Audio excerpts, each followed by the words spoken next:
Howdy folks, I'm Audacious Aluminum alarmingly activating ancient aliens. I'm Amber. And apparently here are more ancient aliens for us to activate courtesy of Amber. Apparently that's the key, an aluminum key if you will. Alright folks, our first letter is titled, Am I a Jerk for Serving My Sister-in-Law, a 32-year-old female, dinner on a kid's plate? My husband and I have family dinners at our house every month or so with our family. I have some sets of fine china that I like to switch out between the seasons that I've inherited from my grandmother. When we have our get-togethers, I serve dinner on these plates. My mother-in-law compliments them every time. My sister-in-law, however, has made comments to me that they're not her style.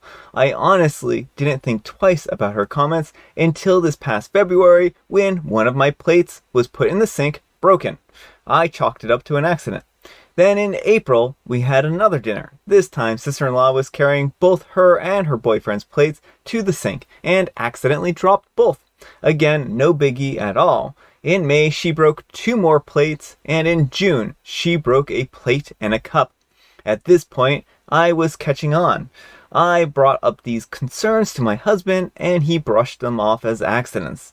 I told my mom, and she thought that my sister-in-law was doing it on purpose and got me a camera to put in my dining room. In July, we had a dinner, and I had the opportunity that arose. My mother-in-law and sister-in-law and her boyfriend joined us for dinner.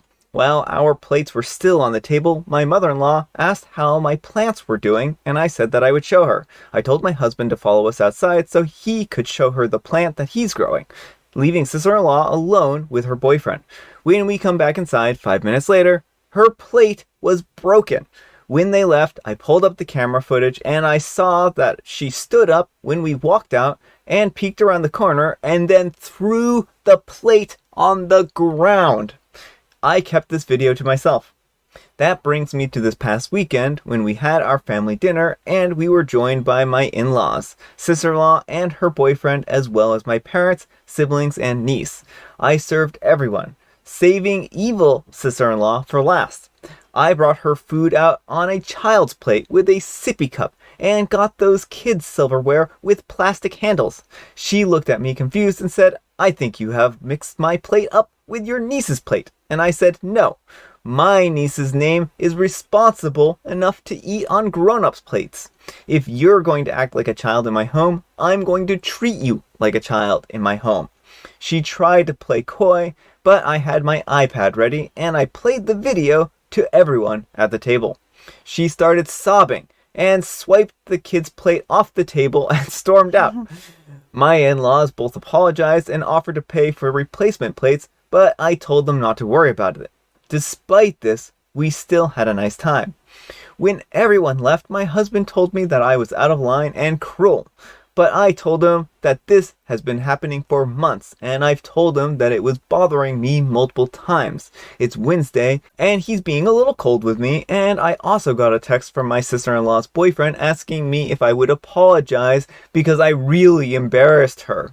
I sent him the video again, and he left me on red. My husband just called to ask if I was taunting her boyfriend because his sister called him crying that I was. So am I the jerk? Alright folks, what do you think? Jerk or not the jerk? Not the jerk. What your sister-in-law is doing is terrible. I mean, family heirlooms are irreplaceable, and I just feel so bad that she broke so many of these heirloom plates. Like, yeah. Honestly, first time the plate bit's broken, and I'm never bringing out the fine china for guests again with her around. Yeah, I know. Well, especially where she's like, "Oh, these really aren't my style." Like, yeah, accidents happen, but like, happening that often, and for Opie's husband to just dismiss it, like, you have a sister-in-law problem, but you also have a husband problem here, especially where his sister goes crying to him and he's immediately like, "Are you harassing my sister?" It's like, your husband needs to get on board that what his sister is doing is illegal. It is destruction of property. You could press charges against her if you wanted to. Maybe. Well, I think there has to be a certain level of property damage, but I don't know. I'm not a lawyer. I mean, you could at least take her to small claims court. Yeah. And I mean, I think because of the sentimental value, I mean, I'm not a lawyer, I don't know, but like, I feel like you can't just go into someone's home and start smashing their plates and get away with it. No, I don't think you can. And I don't know how much trouble she could get into. Like, I don't know if the cops would just like laugh you out of the room or not because like, plates, right? But yeah, if you took her to small claims court, for instance, then the judge might be able to make a judgment on that based on the cost of the plates and stuff like that. So I don't know if she would get into legal trouble, if this might be just like a civil issue at that point in time. Yeah, I don't know, but at any rate, what she's doing is entirely unethical. You can't just smash people's plates because you don't like them.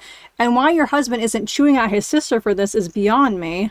Yeah, I think that this is odd that he is taking your sister's side over your side and not standing up to her and not actually telling her to cut it out. Because it doesn't matter if she likes the plates or not, right? It's OP's plates. Right. I mean, if she really didn't like them and really wanted a different plate, she could have been like, oh, hey, can I have a different plate? I don't know why it would be that much of an issue to eat off the plate for a meal, but like, she could have politely been like, hey, these plates weird me out. Can I eat off a different one? But instead she's like, no, I'm just going to smash them all until the set's gone. Yeah.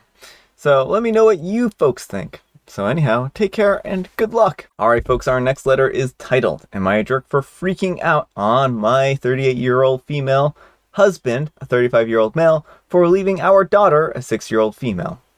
This happened a while back, but is relevant now. My husband and I are separated. My husband likes to hunt and is an avid outdoorsman. Even if he can't hunt, he will go out and take a hike to look at things.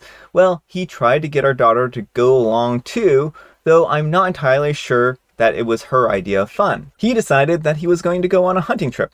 He was going to meet a buddy and take our daughter to go pheasant hunting. We live in a state where we have a lot of game, from bears, wolves, coyotes, pumas, down to deer, ground critters, western diamondback rattlers. It's all very diverse. Some of it is very dangerous. Even the moose, elk, and bison aren't to be trifled with. Well, they went out on their hunting spot, and I didn't hear from them all day, which isn't unusual. Signal is patchy. Her dad comes to drop her back off, and immediately I know something's off. She looks upset. He literally says a hi, and then scoots the daughter through the door, and then does a bye. All evening, my daughter is upset. She isn't her usual self. She looked ratty, and she had a scratch on her neck. She wouldn't tell me where she got it from. So we sat on the sofa and watched a movie, and slowly she started opening up and bawling.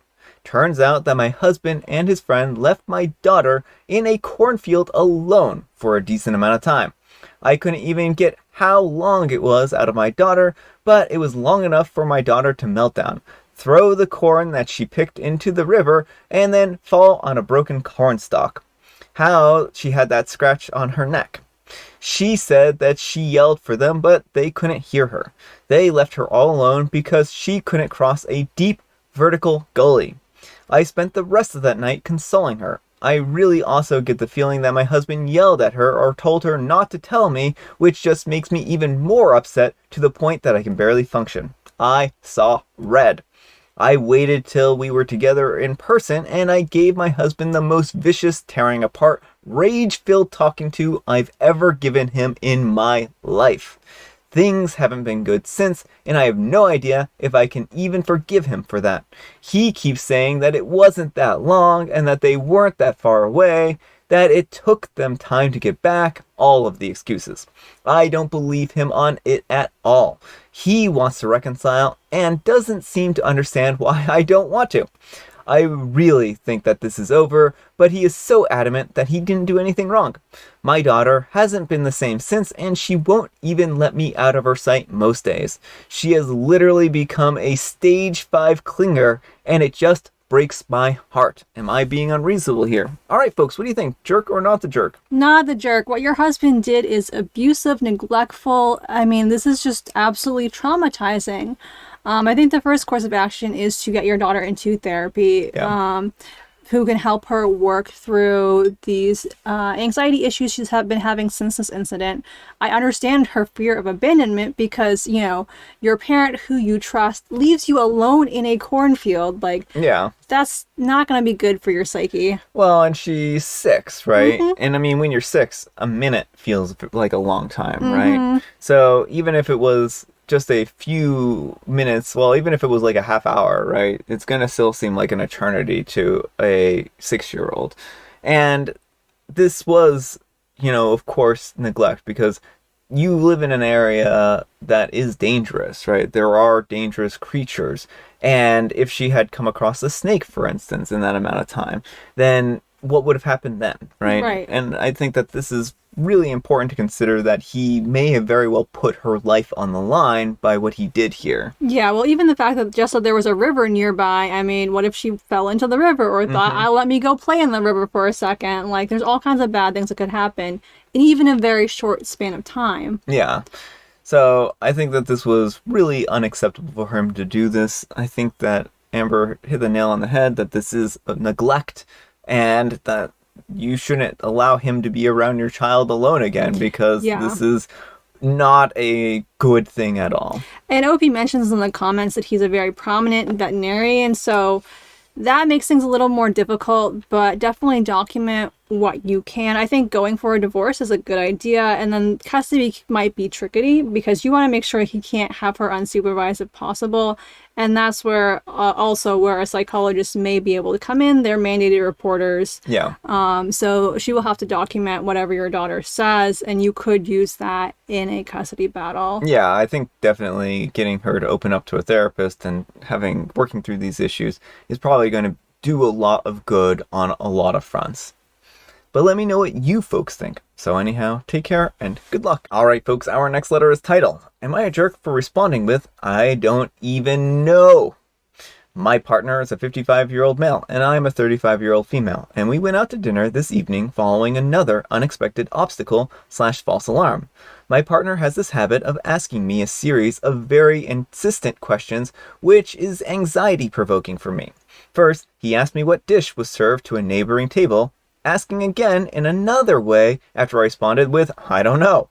And I had to repeat my response, adding, it looks like fettuccine. And that seemed to satisfy him. Then he began asking about the plans for tomorrow that we had already reviewed. He asked about activity A, the starting time, the duration, the ending time, and the start time of the next activity. Meanwhile, I had just loaded a taco full of delicious food, and I was doing my best to respond to all of his questions while attempting to finish the taco before the contents dripped down my arm.